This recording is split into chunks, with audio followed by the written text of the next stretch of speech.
Hi guys, this is शक्ति from conceptual. तो guys, market में एक बार फिर से बड़ी मूवमेंट देखने को मिली, बड़ी रेंज देखने को मिली, मार्केट में एक अच्छी खासी गिरावट देखने को मिली। हालांकि मार्केट में गिरावट है गाइस, पर मुझे इस तरह की मार्केट काफी पसंद आती है जहां पे मार्केट में रेंज बड़ी बनती है, जहां पे मार्केट में मूव बड़े आते हैं। और आज की मार्केट में जो ऑप्शन बायर है उनकी शिकायत कहीं ना कहीं दूर हो गई होगी। जैसे कि ऑप्शन बायर कल काफी चिंतित थे, कल काफी उन्होंने मतलब मार्केट में पैसे गंवाए होंगे, क्योंकि कल टाइम डीके का इम्पैक्ट काफी तगड़ा था। कल जो प्राइस जो थे ऑप्शन के काफी ज्यादा टूट रहे थे, पर आज ऑप्शन के प्राइस जो है बड़े हैं, दुगने तिगने चौगने हुए हैं। यही देखने को मिला आज, क्योंकि मार्केट में आज गिरावट अच्छी थी। पुट साइड पे हमने देखा कि प्रीमियम जो है उछल उछल के क्या कूदे, मार मार के वो डबल ट्रिपल होते हुए नजर आ रहा था। और इस तरह की मार्केट में ऑप्शन बाहर जो है उनके पैसे बनते हैं। राइटर के तो हर मार्केट में पैसे बनने के, पर बाहर के इस तरह की मार्केट में जनरली देखा जाता है कि अच्छे पैसे बन जाते हैं। पर गाइस, ये कारण क्या था आज जो मार्केट में गिरावट आई? क्या ये एक्सपेक्ट की जा रही थी? बिल्कुल मेरे भाई, मैं गिरावट कहीं ना कहीं मैं थोड़ी सी एक्सपेक्ट कर रहा था, पर इतनी बड़ी गिरावट मैं एक्सपेक्ट नहीं कर रहा था। क्या इतनी बड़ी गिरावट आनी चाहिए थी? नहीं मेरे भाई, बिल्कुल भी नहीं आनी चाहिए थी। इतनी बड़ी गिरावट जो आ गई, ये फजूल की गिरावट थी। और उसका कारण क्या था? कारण था मेरे भाई हिंडनबर्ग। हिंडनबर्ग एक बार फिर सुर्खियों में, और उसके बारे में हम डिटेल में बात करने वाले हैं। पर जो कारण मुझे लगता है, जो वैलिड कारण है, ये तो मैंने बोला फजूल का कारण हो गया। जो वैलिड कारण है, कहीं ना कहीं आज मैं एक्सपेक्ट करके चल रहा था कि मार्केट में कहीं ना कहीं छोटी मोटी कोई गिरावट आ सकती है। इतनी बड़ी गिरावट तो नहीं एक्सपेक्ट कर रहा था, पर छोटी मोटी कहीं ना कहीं गिरावट आ सकती है और कॉशियस रह के चलने की जरूरत है। और इसी बारे में मैंने अलर्ट भी किया था in the start of the day. In the start of the day guys, ध्यान रखना, इस चीज पे फोकस करना। मार्केट खुलने के बाद नहीं, ऐसा नहीं कि भैया मार्केट अब गिरना शुरू हो गया और उसके बाद व्यू बना लेते हैं लोग, या मार्केट के गिरने के बाद या एंड ऑफ द डे बोलते हैं कि भैया गिरावट एक्सपेक्टेड थी। यही चीज मैं दिन वाला है, थोड़ा सा अलग क्यों रहने वाला है, क्योंकि पोवल साहब की आज शाम को स्पीच है। तो मार्केट कहीं ना कहीं उस पर नजर रखना चाहेगी कि वो स्पीच में क्या बोलते हैं। हालांकि कुछ भी नेगेटिव एक्सपेक्ट नहीं किया जा रहा वहां पे, पर यू नेवर नो। तो मार्केट जो है थोड़ा सा कॉशियस होकर चलती है। जनरली कोई बड़ा इवेंट होता है, कोई बड़े नंबर्स आने होते हैं, या फिर कोई बड़ा व्यक्ति, बड़ा इम्पैक्ट डालने वाला पर्सन कुछ अगर बोलेगा, तो मार्केट कहीं ना कहीं उसको सुनना चाहेगी पहले। वाइज ये। और मैं यही एक्सपेक्ट कर रहा था। हालांकि मैं गिरावट एक्सपेक्ट नहीं कर रहा था। मैं सोच रहा था कि कहीं मार्केट में आज हमें चौपीनेस देखने को मिल सकती है। मार्केट जो है ज्यादा तर मतलब एक छोटी सी रेंज के अंदर रहनी चाहिए, और कल जो है बड़ा मूव दे देगी, या फिर अगर कोई गिरावट आनी भी है। क्योंकि ज्यादातर क्या होता है कि इस तरह के इवेंट से पहले पोजीशन जो है थोड़ी सी हल्की होते हुए नजर आती है, स्पेशली जब हम इतना बढ़िया रनअप ऊपर की तरफ का देख लें। और मार्केट जो है उसके बाद जाके इस इवेंट से पहले साइडवेज हो जाती है, या फिर कुछ छोटी मोटी प्रॉफिट बुकिंग आती है। पर आज जो गिरावट है, कहीं से गिरावट ज्यादा बड़ी आ गई। उसका कारण क्या था इस गिरावट का? तो भाई यहां पे देखिए, हिंडनबर्ग ने क्या बोला गाइस, एक बार फिर से हिंडनबर्ग जो है सुर्खियों में है।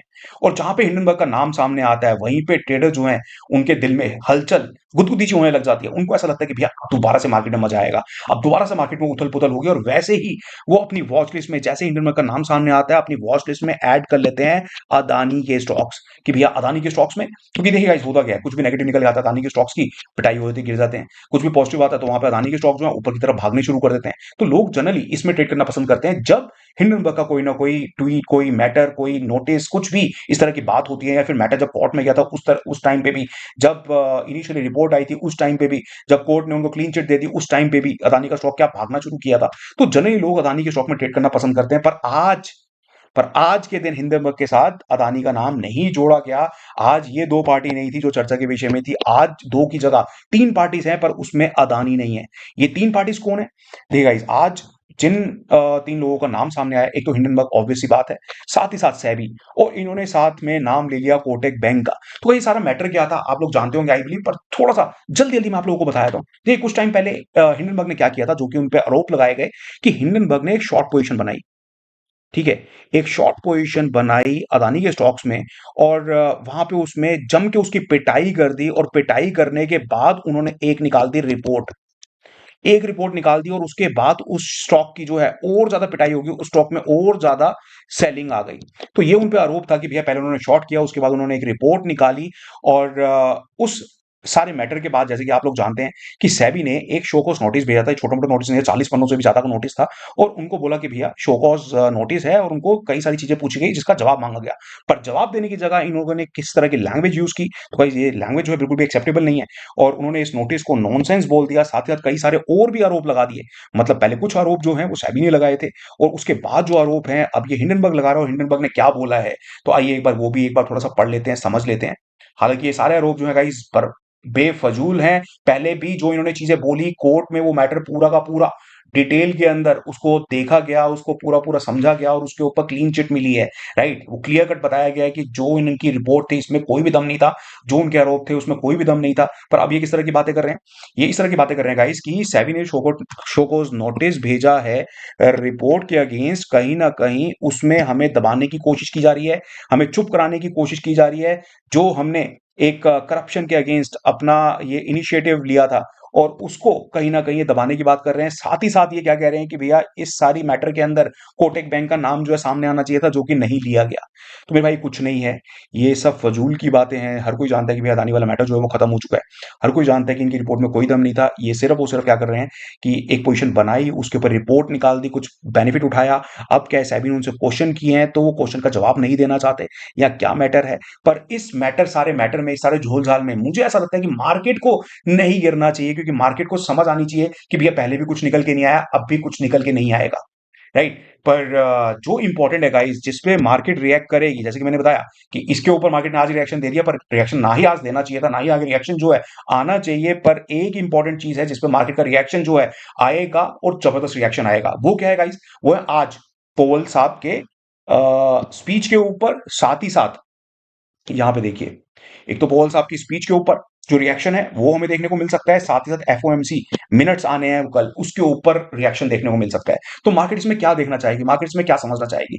मार्केट इसमें ये समझना चाहेगी दोनों ही इवेंट के अंदर कि भैया रेट कट को लेके क्या बातें होती हैं, रेट कट को लेके क्या बोला जा रहा है, और उसमें अनुमान लगाने की कोशिश करेगी क्या इस साल में रेट कट होंगे भी या नहीं होंगे, एक बार होंगे, दो बार होंगे या बिल्कुल नहीं होंगे। अकॉर्डिंगली मार्केट उस पर रिएक्ट करेगी, राइट? तो गाइस अगर मार्केट रिएक्ट करती है, ये चीज आज थोड़ा सा क्लियर होगी, थोड़ा सा कल क्लियर होगी, और ये सारे जो चार्ट है गाइस, ये सारे जो लेवल्स हैं, ये तभी काम करेंगे, उस तरफ काम करेंगे जिस तरफ की खबर होगी।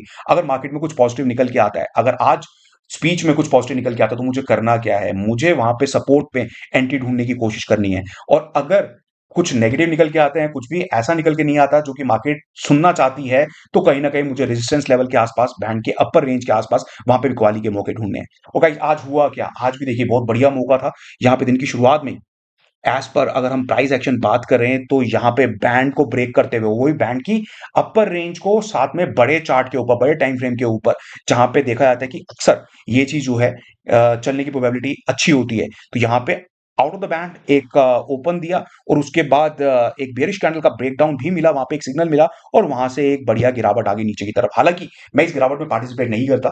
मेरे को क्या करना था, मेरे को आज, जैसे कि मेरा गाइस व्यू रहता है मार्केट को लेके, मैं जनरली बुलिश ही रहता हूं, और मार्केट का मूड माहौल भी बुलिश ही है। ये खबर पे मैं कोई इतनी बड़ी गिरावट एक्सपेक्ट कर भी नहीं रहा था। तो जो एंट्री वाला मेरा पॉइंट बनता था, वो यहाँ पे नहीं बनता था। हालांकि प्राइस एक्शन में बोला जाता है कि आप अवॉइड करके चलो सारी खबरों को, सारी न्यूज़ को, क्योंकि उसके यहाँ डिस्काउंटेड होती है। पर गाइस फिर भी कहीं न कहीं मेरा बायस जो है वो आ ही जाता है खबरों के अकॉर्डिंग, जो मेरा व्यू होता है इसके अकॉर्डिंग, और मैं यहाँ पे सपोर्ट के आसपास, ये जो पहला यहाँ पे 52,240 यहाँ पे प्रेफर करता, और उसके बाद यहाँ पे ये कोई मूव छोटा नहीं था, ये भी 200 पॉइंट का मूव था। उसके बाद दोबारा उसने सपोर्ट पे कहीं ना कहीं रिट्रेसमेंट दिखाई, फिर सपोर्ट पे उसने रिट्रेसमेंट दिखाई और ऊपर की तरफ का मूव दिया। तो जनरली मैं इन लेवल्स के आसपास पुटे जो हैं वो शॉर्ट करने की प्लानिंग में रहता हूं।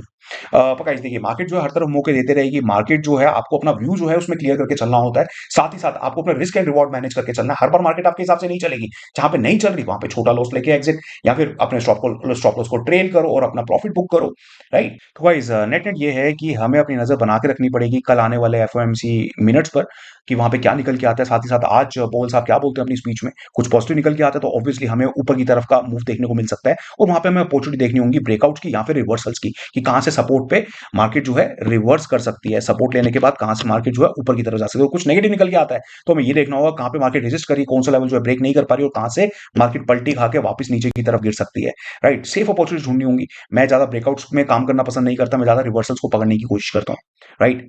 चलिए गाइस चलते हैं। प्लीज मुझे कमेंट सेक्शन में बताइएगा जरूर कि आपका आज का दिन कैसा रहा, किस तरह के आप लोगों ने ट्रेड लिया, और भाई वीडियो को लाइक करना मत भूलना, चैनल को सब्सक्राइब आपने अभी तक नहीं किया तो भाई चैनल को सब्सक्राइब कर लो, ये वाला चैनल को भी, और इस वीडियो के डिस्क्रिप्शन में टेलीग्राम का लिंक भी मिल जाएगा, टेलीग्राम चैनल को भी, प्री मार्केट सेंटीमेंट्स के लिए, पोल में पार्टिसिपेट करने के लिए। और guys bye bye, take care of yourself.